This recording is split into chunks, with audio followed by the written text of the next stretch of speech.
Okay. Okay. Welcome everyone.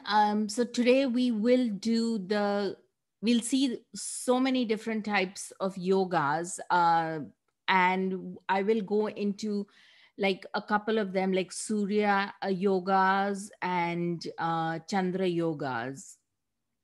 And so I think I've covered this earlier. Yoga is a very in Sanskrit, it literally means like yog means yoking or a union or a coming together. And often it is referred to, one of the Sanskrit wisdom libraries give the definition here of the interval of time during which the combined motions of the sun and the moon add up to 13 degrees. Um, so that's kind of like a nakshatra. So it's like a conjunction in a particular nakshatra. So that is also often defined as a yoga. Then the conjunction in longitudes of two heavenly bodies or planets are yoga. And so it's kind of quite a broad Sanskrit terminology. And it's also, of course, refers to like the yoga sutras, the Patanjali yoga sutras, where you are in union with the movement of the body. So again, like I said, it's a very like a broad spectrum.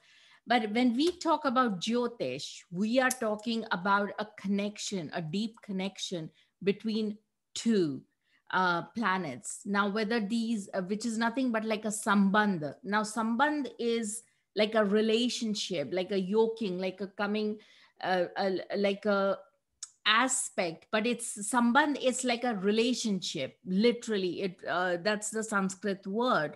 And um, um, and when we talk about yoga, it necessarily has to be between two planets, or a house and a planet, or a combination of the two, or a location of a planet which is aspecting another planet. So that means even if it's not like a pure conjunction, which is, of course, we've done this before, which is like one of the highest yogas, or sambandha, by as in coming together, the conjunction, or it's called a yuti. And but the main, it can also be, if it is not a yuti, then it can also be an aspect, like a trine aspect, or that sort of a thing. So that is also a yoga.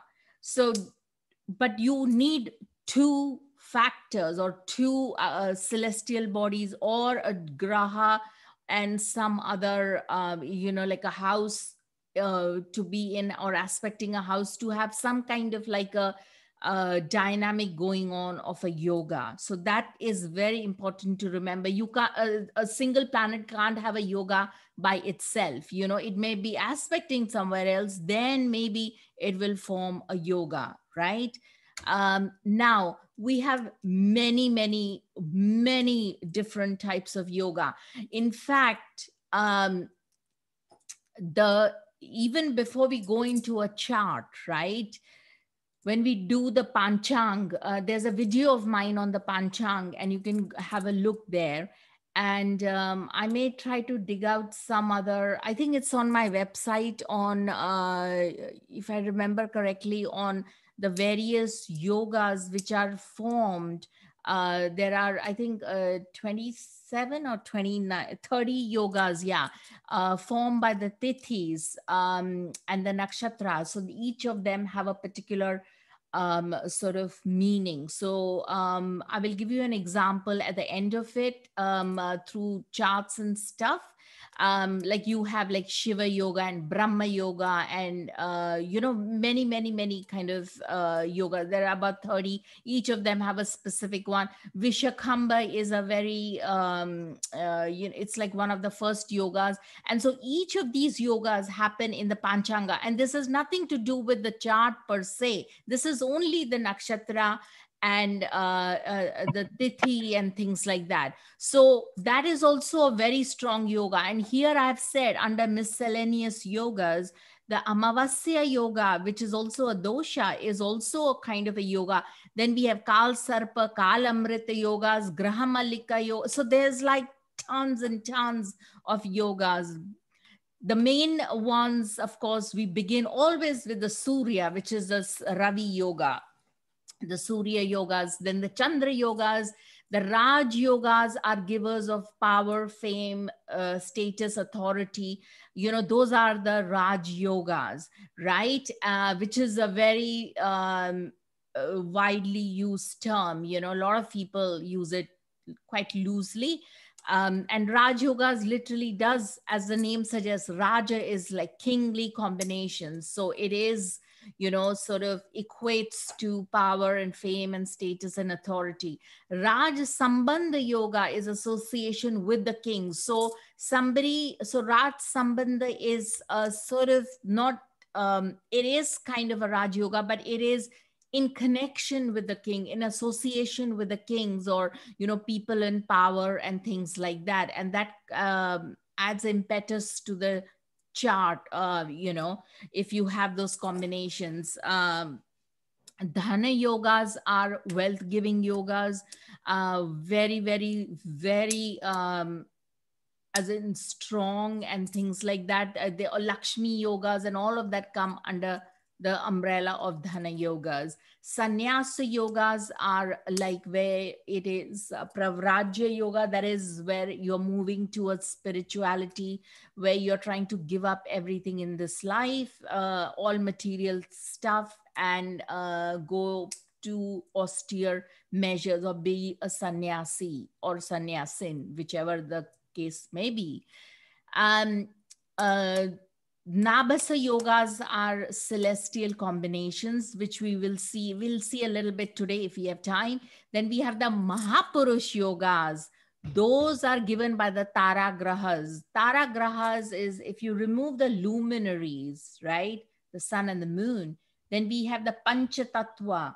Panchatattva is nothing but the Pancha Indriyas, that the five Indriyas, which long ago I have talked about the five Indriyas, which equates and maps to the five different elements. And the five different elements map into the Tara Grahas, which is, we all know those. I'm not going to repeat it, but we know if you take the sun and moon away, and of course Rahu and Ketu, then we are left with the five Tara Grahas. And so those create the Mahapurush yogas, which are nothing but the five saints. Literally, Maha is great, or, very high. Purusha is men, and so saintly men or very great men. Yeah. And those are, you get five different kinds. Obviously with Venus you'll get different sorry, with Jupiter you will get the Hamsa Mahapurush yoga. And so they are all different classifications. With Mars you get the Mahapurush associated with Mars is the Ruchak Mahapurush yoga. And with Saturn it is Sasa Mahapurush yoga. With Mercury, it is Bhadra Mahapurush Yoga. And what is left? I think we covered everything. And yeah, oh yeah, and with Venus, we get the Malavya Mahapurush Yoga. So yes, so those are the main Mahapurush yogas. Daridra yoga are combinations for poverty and sort of, misery and things like that. So we will cover that too at some point. But like I said, there's vast amounts. I mean, B.V. Raman's book of 300 important combinations is like it's quite a substantial book. So yeah, I mean, when I studied a few years ago all these yogas, we went on and on for days on end, so these are they are very important, because without studying the yogas you are lost. There's nothing going on. You can figure out the planetary positions, but how are they interacting? What does it create? So those are absolutely make or break. And when either a transit or a maturity period, a planet matures, in that period, or in the Vimshottari Dasha or any other Dasha, what will happen when that's when the yogas start to get active. They get triggered, and then we have even mantras to trigger positive yogas, so all that is, so it's like a huge big subject. Yeah. So anyway, moving forward, let's tackle a couple of them. Ravi yoga is solar combination. Ravi is another name for Surya. And Veshi yoga, Voshi yoga, and Abhyachari or Ubhayachari yogas are formed by the sun. So basically, the requirement is barring the moon. So moon is not included, because if you have moon and sun coming together, or moon very close to the sun, then the moon is not very strong, and moon is not considered, it's a luminary. If here we are considering only the tara grahas. So if a planet, and even Rahu and Ketu is not accepted, but sometimes you could stretch it for Rahu and Ketu, but I would be kind of, not really, you know not really, and we will see some examples of that. If a planet among Mars, etc., that is all the Taragrahas, be in the second from the sun, then Veshi yoga is formed. If in the 12th from the sun, Voshi yoga is formed. And if in both, if your planets in the second house from the sun or the 12th house from the sun, Ubhayacharya yoga is formed. A Veshi yoga is created when a planet excluding Rahu, Ketu, and Moon deposited in the second from the sun. The person is fortunate, happy, virtuous, famous, and aristocratic. Now, this is subject to if it is not in a malefic combination, that is, if it's a benefic deposited.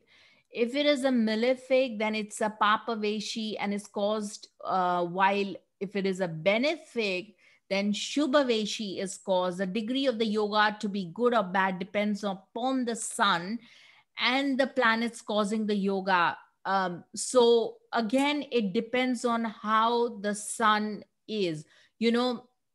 So if it is like, let's say, an exalted sun, okay, and then you have, let's say, Venus in Taurus, so that is a Veshi yoga formed, and that is very positive. Even though Sun and Venus are both, they are enemies. They don't really get on. So even though, in spite of that, the sun and if it's Venus is in Taurus, it'll be very positive. But again, if you have some other combination, let's say if you have Venus debilitated, let's say, Sun in Leo, let's say, and Venus debilitated with Mercury exalted, then it will, of course, give mixed results. It won't be like absolutely fantastic, even though Mercury is exalted. So we have to see a lot of factors in this. Okay. Let's see the next one. What others have to say. Oops, that's now there's another text I was researching, that do all the texts say it's all a great yoga, if you have second from the sun, planets in the second from the sun. Yavanacharya of Yavana Jataka has a little bit of a different story to say.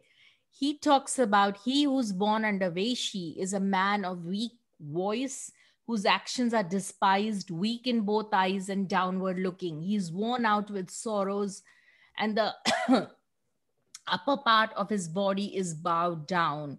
Um, Especially probably if it is a malefic, that may well be the case,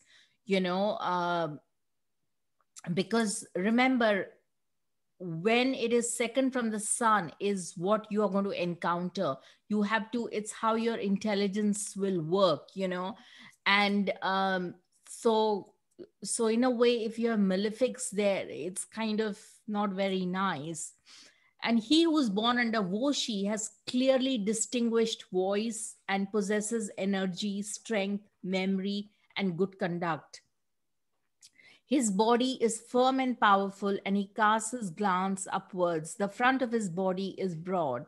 So so Yavanacharya has this kind of like an interesting view, because obviously his is slightly different to Parashara, which Parashara says, let's go back to what Parashara has to say. Yeah, here Parashara has to say that the effects of one born in Veshi yoga, he will be even sighted, truthful, long bodied, indolent, happy, and endowed with negligible wealth. But Yavanacharya is quite strong in his like planets in the second from the sun. Now, if you recall, when I did the Kendras from the sun, reading the chart from the sun, does anybody recall that? There was a very important principle I gave, that the if you take the sun chart and if you see planets second from the sun and the eighth house from the sun, it's like the sun tends to ignore those houses. Does anybody remember that?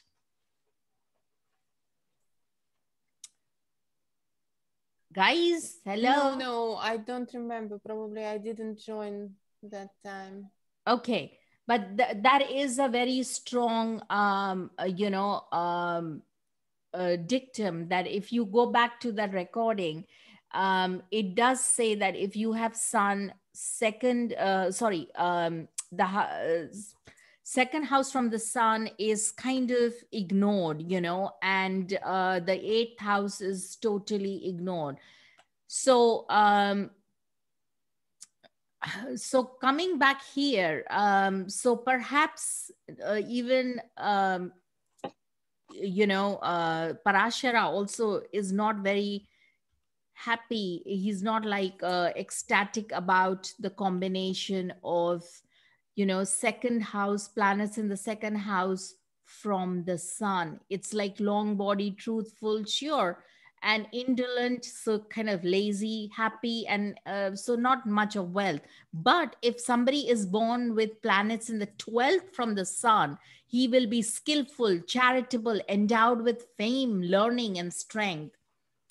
So you see, 12th from the sun is a very nice thing, because the 12th house from the sun it's a good placement. The sun doesn't completely ignore 12th from the sun, because it's quite a spiritual placement. So obviously it has good benefits, provided I think you have malefics will change the whole dynamic, of course.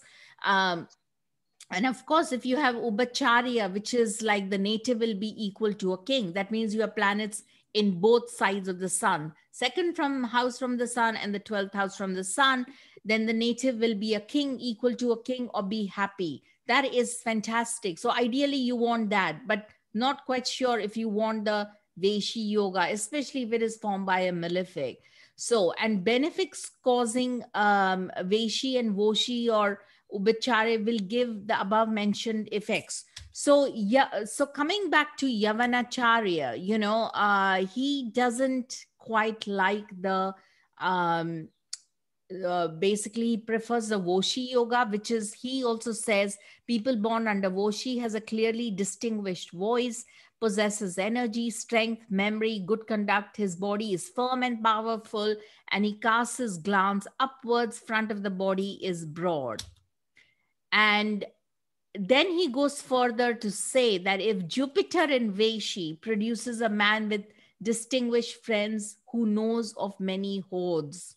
Now, hoards meaning, I wonder what hoard is it? Somebody distinguished friends, as in someone who will have many resources at his disposal, because it is, after all, the second house.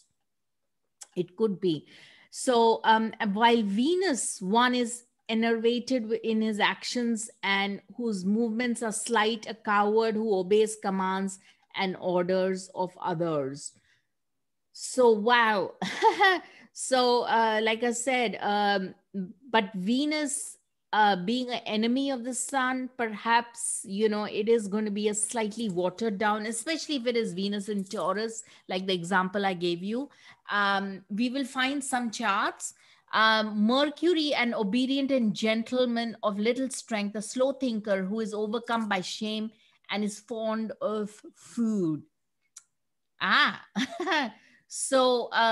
so Mercury, nor does he like Mercury in the second house from the sun. Mars, one who carries out the commands of others, fair enough, and Saturn, a rogue who's hostile to his elders. So if you think about the Naisargika, in the Naisargika thing, um, the sun in Leo, like the sun in Leo, the fifth house, or the 10th house will be Taurus, right? So there, I think if it is, hang on, I don't know why he says Mars, one who carries out the commands of others. Um, so, for example, if you have, let's say, Sun in Aries, then if you have Mars in the 10th house, or sorry, Mars in the second house, which is in Taurus, which is in the house of food. Taurus has got associations with food, lot of, so one would imagine Mercury, who is kind of like a Rajasic Graha, to be able to, be obsessed with food and things like that. But shame, I don't know. I would have to think, ponder on this one. But Mars, somebody who will carry out the command of others. I don't know. It's very interesting. If somebody has got ideas on that, let me know. But anyway, most people will agree that if you have Saturn in the second, Parashara, as well as most texts, that Saturn from second from the sun, he's a rogue who's hostile to his elders, right? So find this is your homework, guys. You need to find this chart and tell me if this Yavanacharya, what is he talking about? I would want to see, Mercury. I do know of people who have Mercury second from the sun. They are slow thinker. Yes, they are not as fast. They are obedient. Um, Gentleman of little strength. I do not know what he means by little strength. Is overcome by shame and is fond of food. He's definitely fond of food. So I'm just talking from experience, somebody's chart I'm thinking of. So yeah, so this does happen.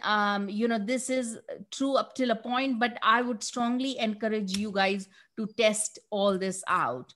While Jupiter in a Voshi yoga is a master of speech and intelligence, who's endowed with firmness and strength, and Venus is powerful man possessing splendor and prosperity, a glorious man whose excellence is famous because of his actions. Now, there is another yoga, there's a lot of signification if you have Venus before the sun and Venus after the sun. Okay. Venus after the sun, that is second house from the sun, is a much more, what's the word? Much more tame. He's much more conscious of society and his actions, and, less, much more a man who's got second from the sun, Venus second from the sun, is always going to look out for, be quite traditional in terms of his choices with women, and he will look after, ensure that he's got the approval of society, his family, his everybody. While somebody who's got Venus 12th house from the sun, that is before the sun, is somebody who's like quite enterprising, who doesn't care about what society has to say. So he's going to be very, very independent, strongly independent. So when Yavanacharya says that he's a glorious man whose excellence is famous because of his action, so obviously he's a very strong thinker, absolutely very powerful and very independent. That is true though, but this is when I am reading Venus, so this is a absolutely, there is an element of truth in that. Often you will find, like in India and everything, people who men and women who have Venus before the sun, right? That is this Venus is, let's say you have sun in Taurus, and if they have Venus in Aries, or even Venus in Pisces, then these people are going to be very, very um, independent. They are not going to go into arranged alliances or marriages or relationships because their, society says so, or, because their mother wants them to get married to somebody. No, no, no, no, no. They are going to be so independent, so fierce, because they are literally, when Venus is rising before the sun, she's like on a war path. She's like, go, go, go. I'm going to be super independent, and there are battles to be won. I want what I want, very, very focused on what they think and what they are like. Okay. So please, please, this is a very important concept. Venus before the sun and Venus after the sun. I know I am digressing a little bit here, and this is probably falling under the realm of like relationships, but this is a very important concept. Okay. Excuse me. Yes, yes, yes. Is that also, does this also apply when Venus and Sun is in the same house? No, no, no. We never even mentioned about conjunctions with the sun. Now, when Venus, if you've since you've asked me specifically about Venus with sun, it has a different things, because Venus is a Rajasic planet. Rajas is, Rajas, right? If you do not know Rajas, go back to my stuff. Um, because Venus is a Rajasic planet, if it is conjoins the sun, it's like combust. If it is combust, then it is going to burn up the significations of Venus. So, whichever house Venus is ruling in your chart, and if it is Venus is with conjunction with the sun, and especially if it is combust, it's going to destroy those houses. Okay, number one. So it's going to destroy your Rajasic tendencies, your, kind of like, your seeking tendencies, covetous, desirous nature. Okay, number one. If there is no combustion between the sun and Venus, then it's actually quite a good combination, because it's a very dedicated, loyal combination, whether it is in a man or a woman. And if it is in a man, it's fantastic. I would want to be with a man who's got Venus in conjunction with the sun, but not burnt up, okay? Because that's a disaster for a man. You do not want, ideally, want to go anywhere near a man whose Venus is burnt, totally combusted by the sun. But if, like, let's say, the sun is 5 degrees and the Venus is like 22 degrees or something in Pisces or something, it's beautiful. Or in Taurus or something, it's fantastic, because that shows the man is going to be very loyal. He's not going to stray. He's going to be very committed to you. You want somebody like that, right? Yeah. So that's a positive thing. But combustion for a man, Venus combustion, no, no, no, no, no, no. But here, Venus in conjunction with the sun, or for that matter, any of the Tara Grahas in conjunction with the sun, is not forming any of these yogas. Please note, guys, this is second from the sun, and we are talking of 12 from the sun. Okay. Okay, Ingrid, you got that? Yeah. Okay, so this before and after, it's only I thought it's a general rule for so this is only for the 2nd and 12th from the sun. Yes, it's the house we are talking about. Okay. Yeah. I thought you said that aside. Okay. Yeah, it's like before the sun and after the sun. I'm talking of, you know, the houses before and after the sun. Okay. So all this discussion that we are doing, like Venus is powerful man, it is 12th house from the sun. Then it's after the sun. Yes. No, But second is also after the sun. no, Venus 12th from the sun is not after the sun. It is before the sun. Okay. Okay. Let's say sun is in Aries, okay? And Venus is in Pisces. So Venus is in the 12th house from the sun, yes? Mm-hmm. So we encounter Venus before the sun, okay? Yes, I got you. Mm-hmm. Yeah. And Yeah. maybe a terminology. Yeah, confusing. because And if the Yeah. Venus is in Taurus and the sun is in Aries, then the Venus has already crossed the conjunction with the sun, and it yes, is in the okay. second house with the sun, and it is after the sun. Okay. Mhm. It Yes. said goodbye to the sun and it's gone off to her own house. Mhm. Okay. Mhm. So it's quite simple. So here, this specific dictum here, Venus, a powerful man possessing splendor, prosperity, a glorious man whose excellence all applies to the Voshi yoga. And Voshi yoga, as you know, is is 12th house from the sun. Look, if in both second and Voshi yoga is formed, 12th from the sun, that is a 12th house from the sun. Yeah, is that okay? So Veshi is second house from the sun, planets, taragrahas, second house from the sun. Voshi is 12th house from the sun, and Ubacharya yoga is when you have planets in both. So the sun is flanked in both. So if sun is in Aries, you have planets in the Pisces, you have planets, taragrahas in Taurus, both of them.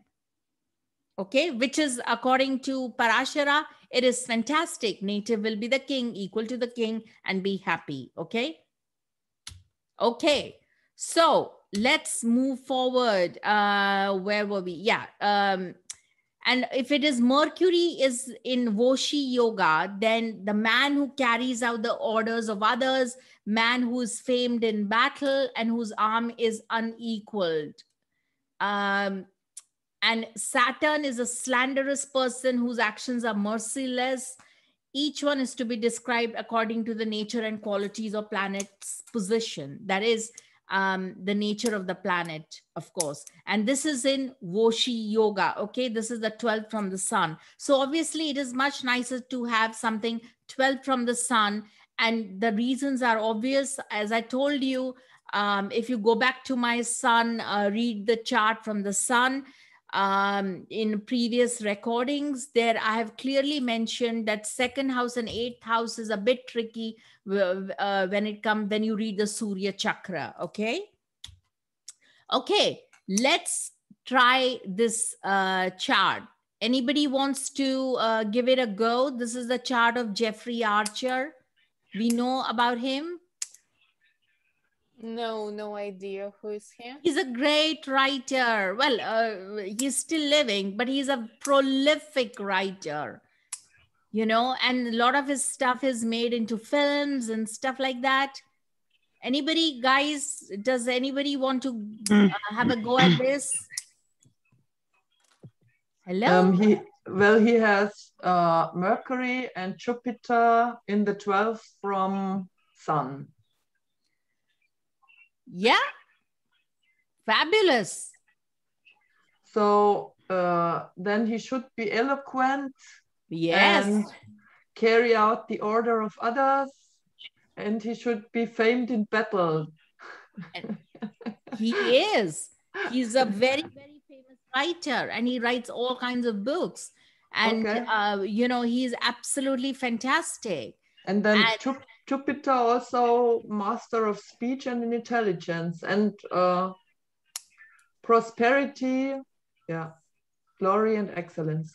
Ex- and world famous, and he indeed is, and of course he's got sun exalted, and like I said, Venus is in the second with Mars, so he does follow the orders of others. I think he's quite a royalist, I'm not sure, but Venus is in Taurus along with Mars.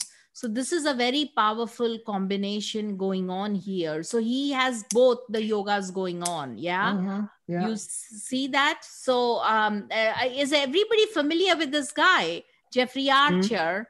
No. No, really. No. Really? Yeah. Okay. Okay. He's very, very well known, Jeffrey Archer. Just Google him and you'll find like loads of books from him. Yeah. Okay. Let's move to the, yeah. Yes. No? Okay.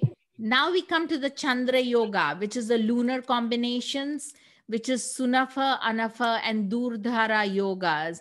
If there is a planet other than the sun in the second from the moon, or Rahu and Ketu also you don't want, so basically it's only the Tara Grahas, then the Sunafa yoga is formed. And if it is in the 12th from the moon, Anafa yoga is formed. And if it is in the second and the 12th from the moon, Durdhara yoga is formed. So sun is excluded here, obviously, because the moon being close to the sun will make the moon automatically very weak. So the luminaries, even when we talk about the luminary yogas, we do not consider the sun and moon, only the Tara Grahas, those 5 planets, Tattva Grahas. And here, self-earned property, intelligent, wealthy, good reputation, one with Sunafa yoga will be the king, equal to the king, endowed with intelligence, wealth, fame, and self-earned wealth. Again, the nature of the yoga depends large extent upon the nature of the lords or the lords occupying the second. One born in Anafa yoga will be the king, free from diseases, virtuous, famous, charming, and happy. And one born in Durdhara yoga will enjoy pleasures, charitable, endowed with wealth, conveyances, and excellent serving force. So this is all in the Parashara's chapter 37 of the moon yogas. So this is a beautiful thing. People are very, very lucky to have this combination. Anybody wants to share anything?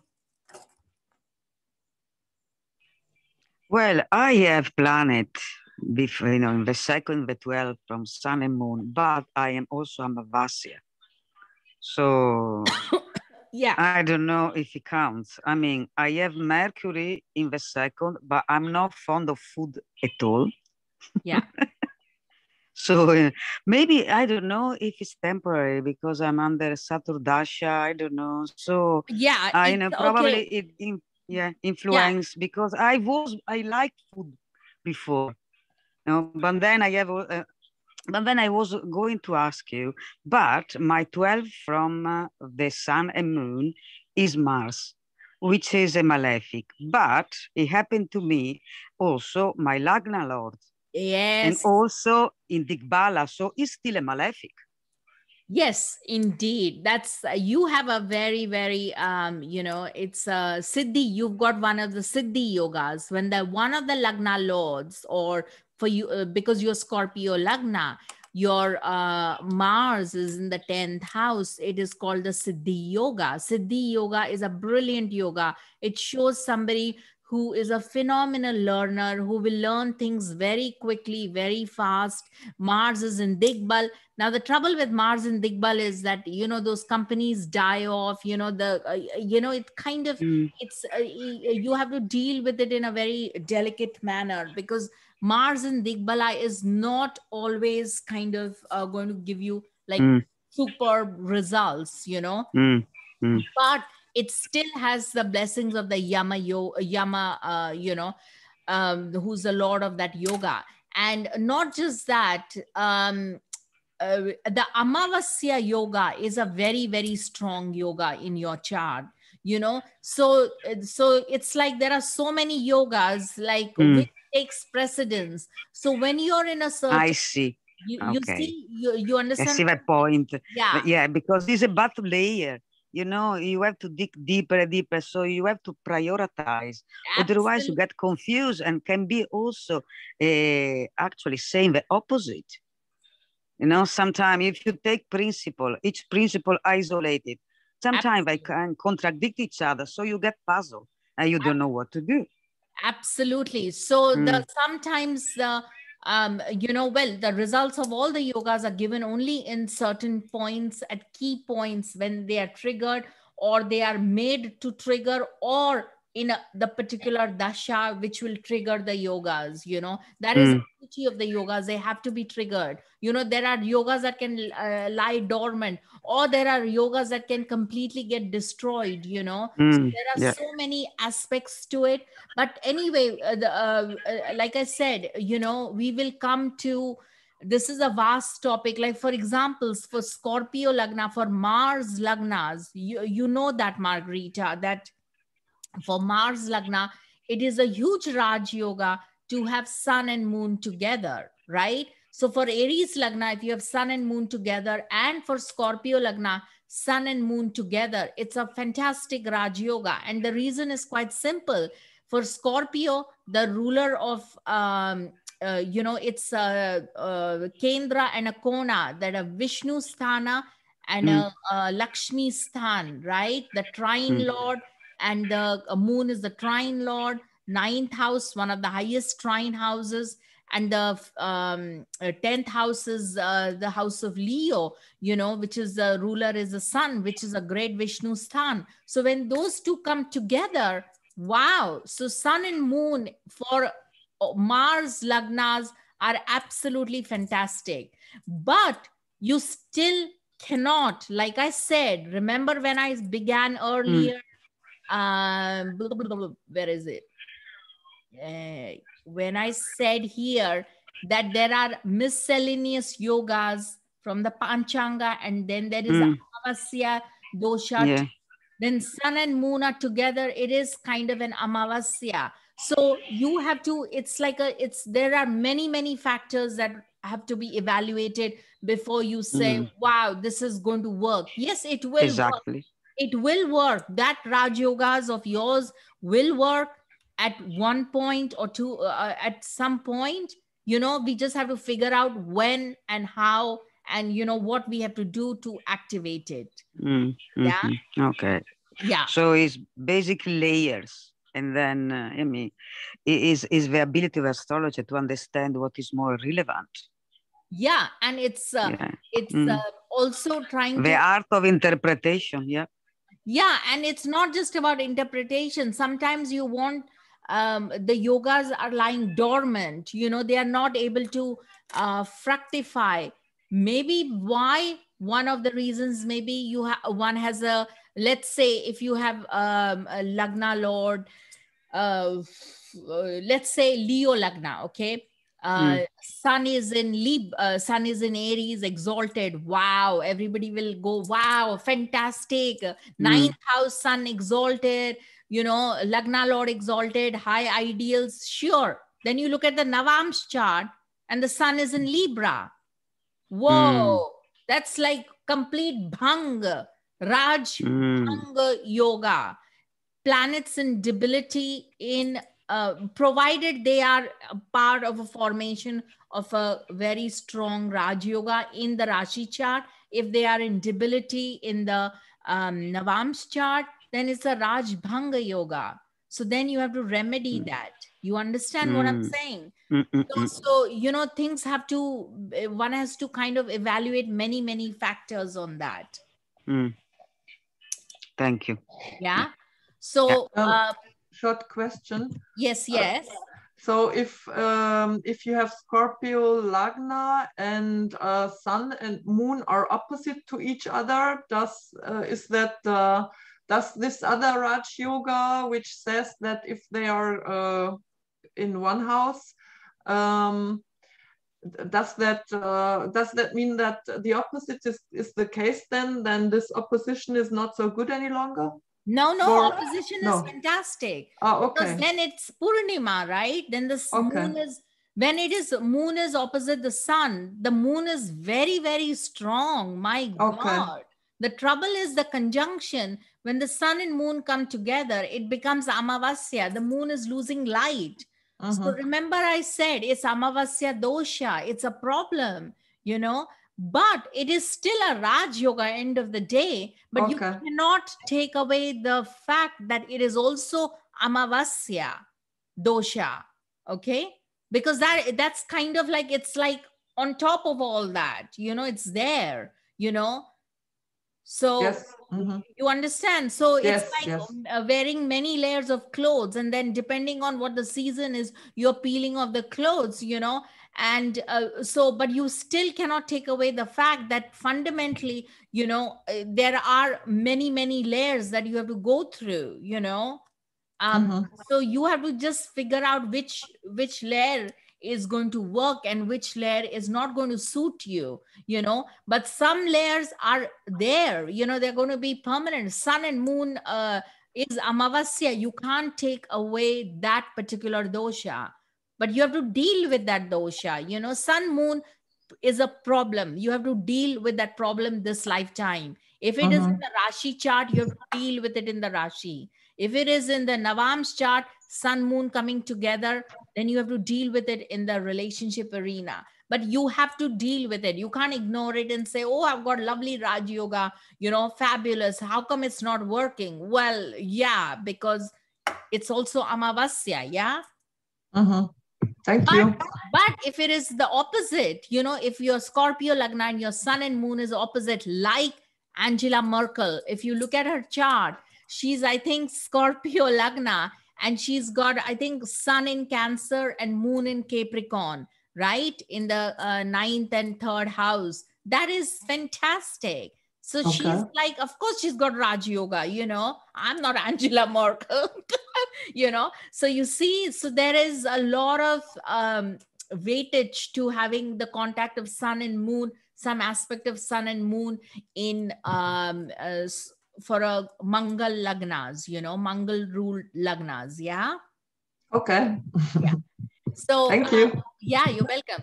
So if there is a planet other than the sun, yeah, we did that. Sorry. Then one born in Anafa will be king, free from diseases. We did all of that. One born in Durdhara will enjoy pleasures, charitable, endowed with wealth, conveyances, excellent serving force. So ideally, when it comes to the moon, and this is a very important concept, ideally you want some planet in second from the moon or the 12th from the moon, because the moon needs some kind of support. It needs some kind of propping up, okay?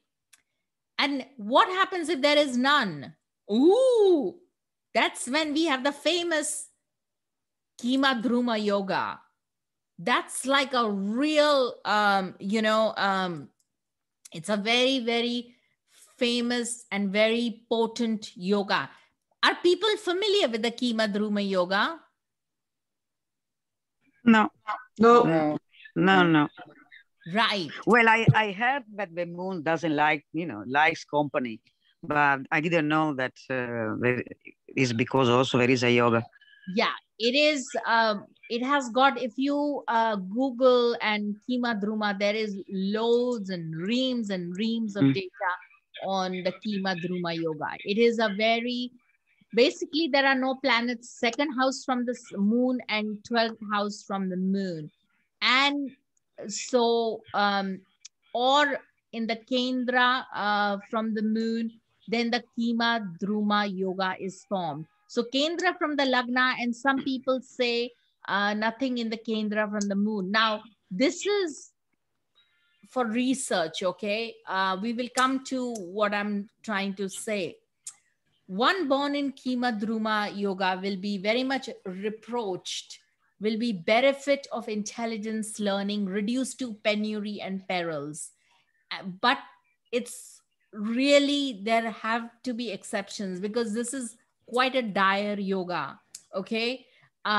It's, and most of the texts really kind of scare you away, but there are exceptions, and we will see some examples. Okay, because the exceptions are, because the moon is not supported, right? It is obviously, it has no, it feels quite lonely. It's called the lonely moon, right? And so it will feel benefit of no support, no intelligence. It's like there's nothing to reach out to, and hence the moon is going to feel all of that. But the exceptions are that, you know, if you have planets in kendras to the moon, then things may be better, or kendras from lagna will be much, much better. So let's see some example. I have a question. Yes, go on, go on. Like it sounds like if no planet with moon, then that's No, no, no, no, no. If you have planets in the moon, they don't count. But it kind of helps to have all right. conjunction with the moon. But no, if no, you, but it sounds like if there is a planet with moon, then it's better than if there is no planet. But I yeah, mean, what if Saturn, if Shani is there? well, Yeah. yeah, incredible, very, very. Or Rahu. Or Rahu. Rahu Yeah. doesn't count, but All Rahu right. will Okay. create more problems than Yeah, good. exactly. You know? Mm. Do you So see what that? if Shani or Mars is there? I mean, You tell me. That's the Yama Yoga happening, and the which Shani, moon and Shani is Kalika Yoga. so this is an exception as well, but in the other direction. Well, there is no exception to Kalika. If sun, moon is there, let's say there is 12th house from the moon and the second from the moon, there is no planets. And if you have moon with Saturn, that is a Kalika yoga, but that is not an exception. It's going to be challenging anyways. And moon and Saturn are not exactly happy marriage, huh? It's not Yeah. a, if you have a man with moon and Saturn, that's really going to be challenging. You know, it's very difficult. It's because the moon is your mind, it's your psyche, you know. And if you have Shani there, it's going to be so challenging, the in terms of like emotional security and providing, you know, what can the, it's dried up moon, you know, it's, the moon is like devastated with all the vayu going on of the Shani. The vayu, the air element of the of Shani is absolutely terrible. Yeah, I was just asking because Kemadruma Yoga is if there is no planet with moon or in second or 12th. So Well, I was ideally, the surprised. purest one is when there is no planet with the moon. There is nothing from the Kendras from the moon. Rahu and Ketu will exacerbate the situation. They're going to make the things much worse. Rahu and Ketu with the moon is like not a very nice combination, you know? So it's going to be a problem. So let's see some charts. Okay. Lucretia Herschel was a German astrologer, sorry, astronomer. This is the chart of Caroline Herschel, which is a sister of William Herschel. He was, William Herschel was a phenomenal astronomer. Between both of them, the brother and sister duo, they discovered many, many comets, and of course, Uranus. And Uranus's original name was Herschel until they changed it later to Uranus. Okay. So she was the first woman to receive a salary as a scientist, first woman in England to hold a government position, first woman in scientific findings in philosophical transactions of the Royal Society, awarded a gold medal. Absolutely phenomenal. I mean, we owe it to her. Where would we be without Uranus and, you know, without the other discoveries? So Herschel was, this is Caroline, was stricken with typhus. That is a sister who came to assist William Herschel. So he was a phenomenal astronomer. Um, the disease permanently stunted her growth. Her parents concluded she would never marry, but she would live her life as an old maid. Whoa, that's dire. So Caroline remained in her parents' home until at the age of 22, her brother, William, who was in England, took her to live with him in Bath. And Caroline then became the brother's housekeeper. But what is interesting is that when she came literally to look after the brother, she was so adept at some of the things that he did, and astronomy, and like through the telescopes and managing everything, that she had all these. She was turned out to be like a astronomer in her own right, a scientific, a scientist per se in her own right. And here we have her chart. Unfortunately, uh,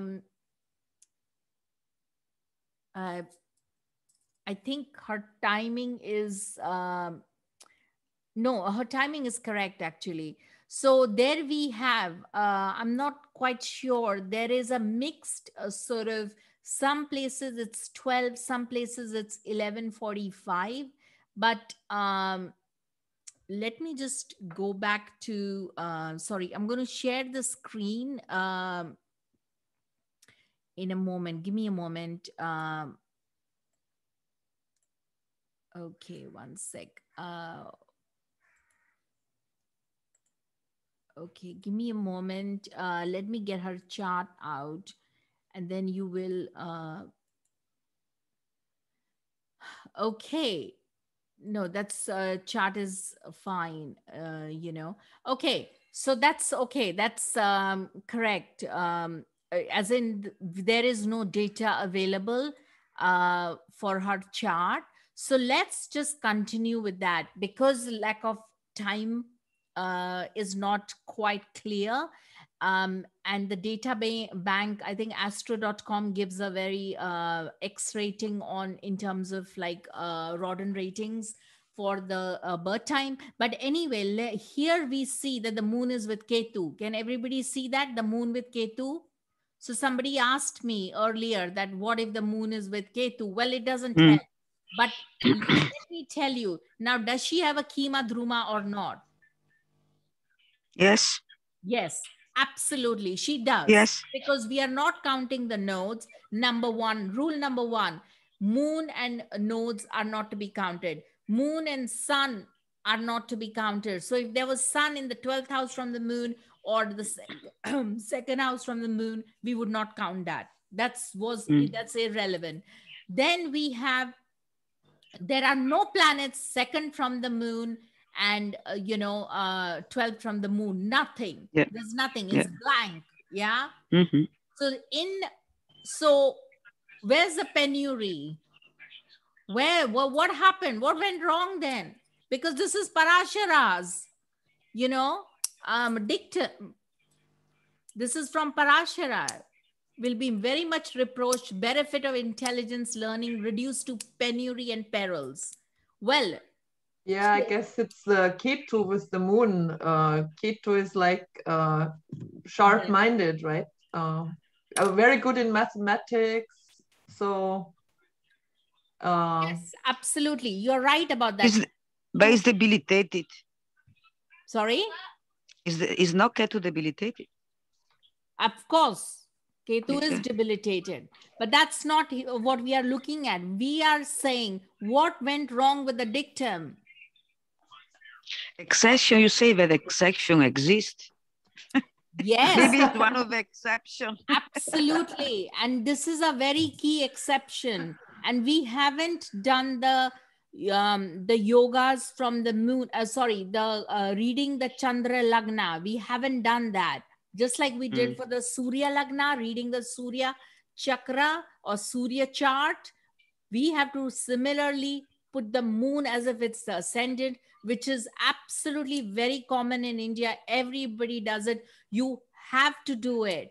Without the moon, no matter how many Raj Yogas you have on this planet, you can keep counting all your Raj Yogas, all your fabulous Lakshmi Yogas and, Shringatika Yogas, all of that, they will come, they will just collapse if the moon is not going to support it. Okay. That's a very fundamental principle. I want all of you to absolutely put it in your brain. Without the acceptance of the moon, nothing will move.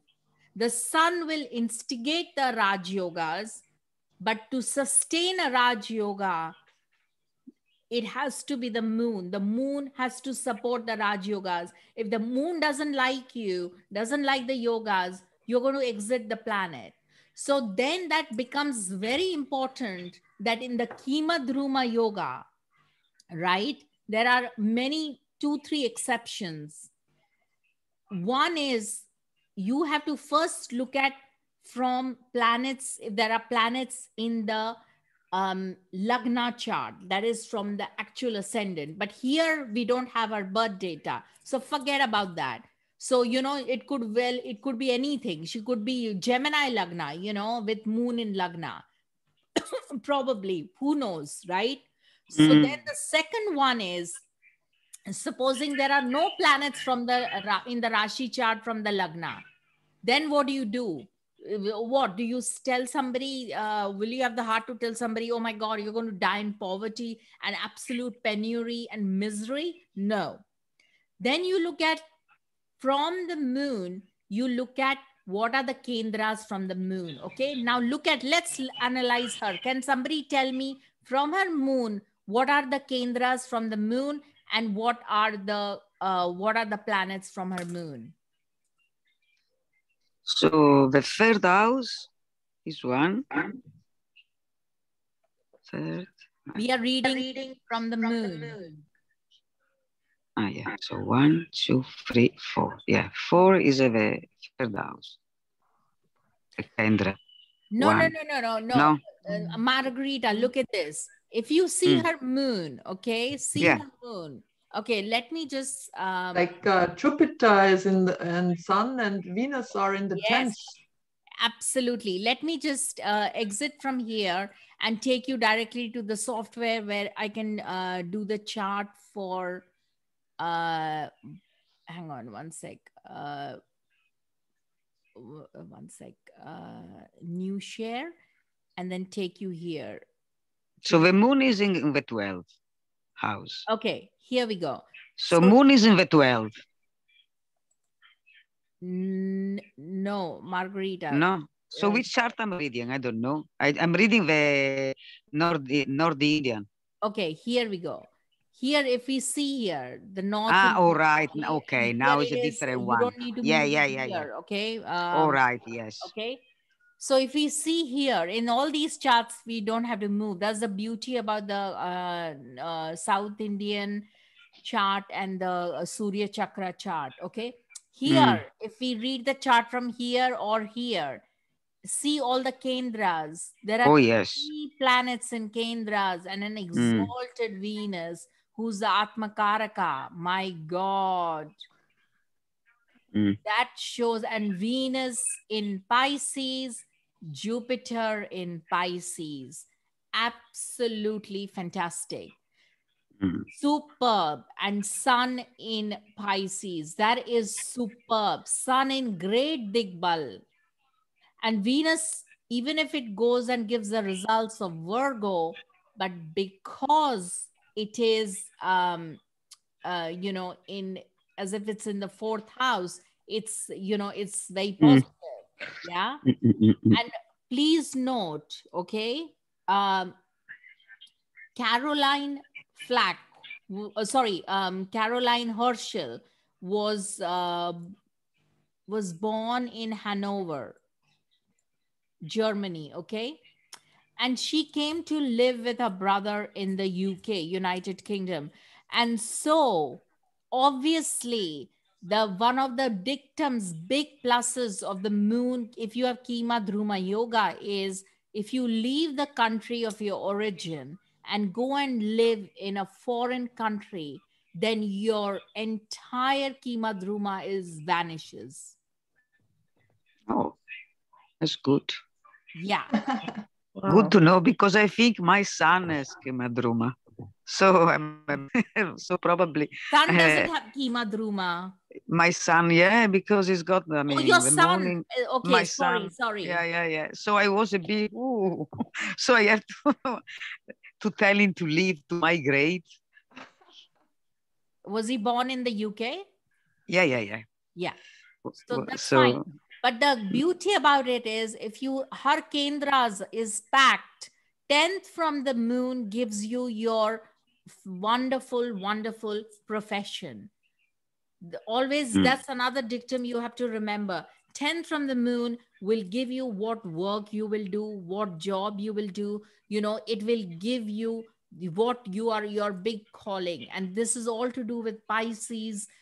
Absolute knowledge comes from Pisces, and the sun is there, Agni is there, Jupiter is there, absolutely the stars are there. I mean, this is all of our astronomy and telescope watching, all of that is there in Pisces.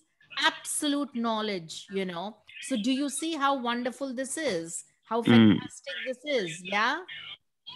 And the other lord, because Jupiter is in Pisces, we take the other lord, which is Ketu, and that is with the moon. So she's going to be very, very focused on her astronomy, whatever work she does, provided she leaves the country of her origin and goes and dedicates herself. And what an amazing woman. And she came, remember, um, uh, if you see the, let me just go back to the presentation. If you see, what does it say here? That she literally, um, if you see here, the age of Caroline, she was struck with typhus, and the disease permanently stunted her growth. So the parents concluded she would never marry, and so she would going to be an old maid. So you see, yeah. she was written off literally. Yeah. Do you see how miserable that is? And that is in keeping with the Kemadruma. Yeah, and the age of Yeah. 22. So 22 is the maturity age of the sun. So the sun is in the 10th house. Does everybody understand what I'm talking about? Yes. Yes. Yeah. So now compare that to the next chart I have, Caroline Flack. Does everybody know about Caroline Flack? No. No. She was a TV presenter and she committed suicide. And she was supposed to be phenomenal, absolutely phenomenal, very, very popular.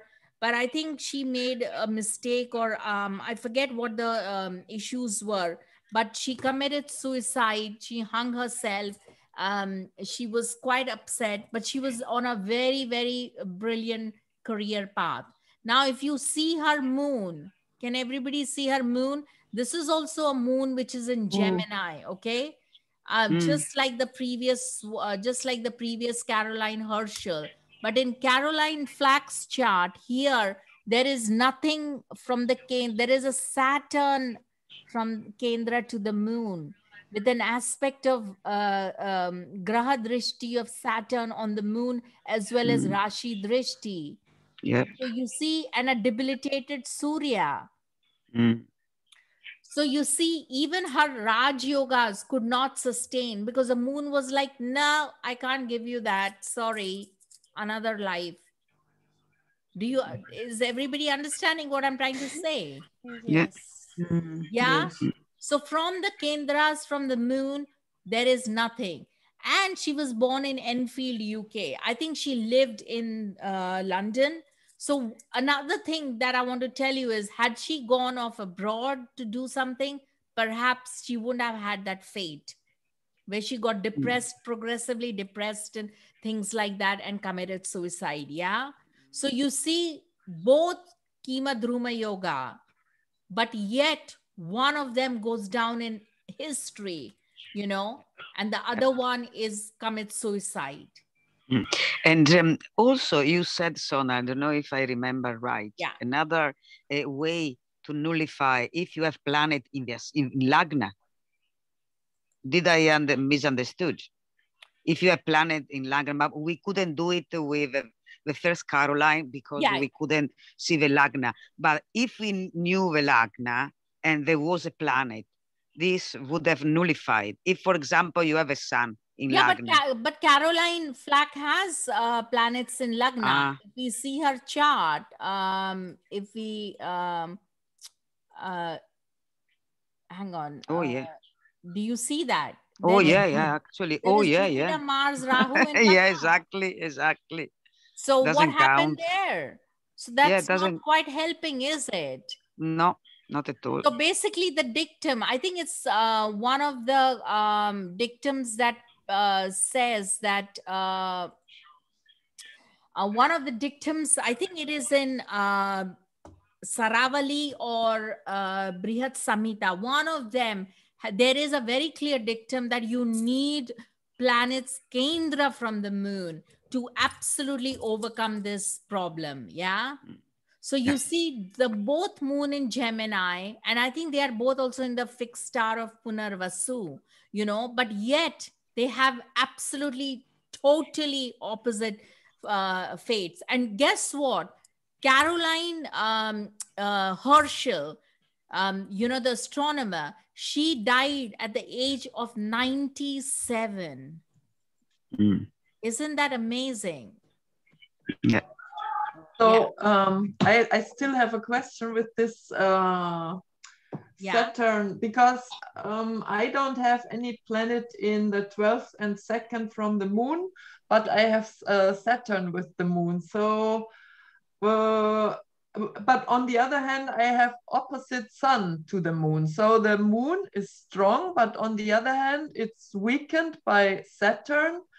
So what does it mean? I mean, but the moon is very strong though, Ingrid. Yeah. So what sign? 1 second. What sign is it in, Ingrid? It's the moon is in Pisces in the 5th. Wow. Okay. And Saturn is also in Pisces. Yes. Yes. And the sun is in Hasta, in the fixed star of Hasta in Virgo. It's yeah. That's amazing. Sun is very, very strong, and so is the moon. Okay. The moon is superbly strong, because anyone who's born, are you born on a Purnima? That is the 15th Tithi of the moon? 15th? I don't know.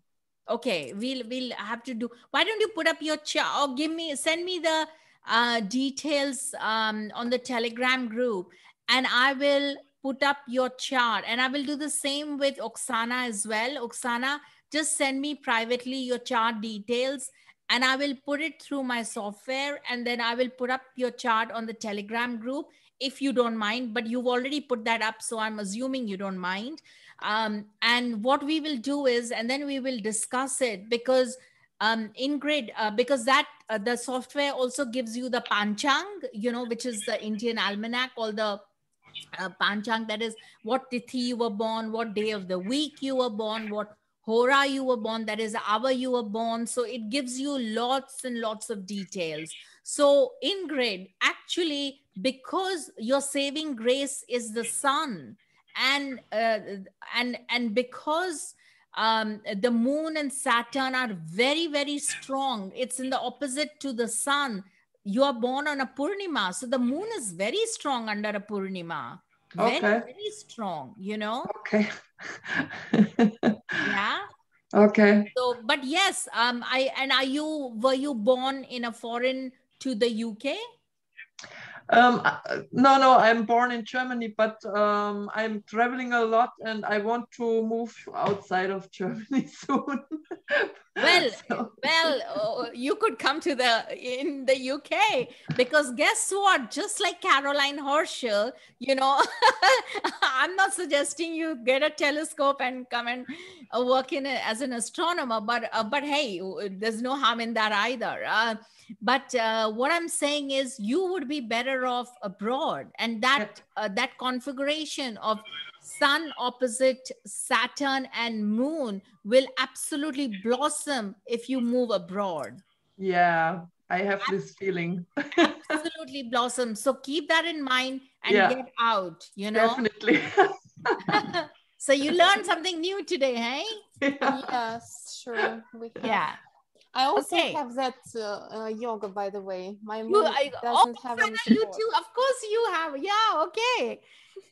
Okay. Both of you, just send me your, in the privately on Telegram, the birth details, and I will put up your chart through the software. Just give me a day or two. So don't, because I'm like, of course, yeah, but that's fantastic, that, so Oksana, you are also probably quite well off being abroad, or having, or thinking about something like that. We have been thinking of moving recently, but now I'm not sure about it, due to the things which are happening all around the world. The pandemic, you mean? Yes, and other things as well. So we're still here in Russia. And I was born here, and I have never lived abroad. But but so didn't even Caroline Herschel didn't live abroad, know. Right. So I don't think we'll have a look at your chart, but that Kemadruma Yoga needs. Like I said, one of the solutions is to move abroad, and I think then things will start to work. Yeah. So is that okay?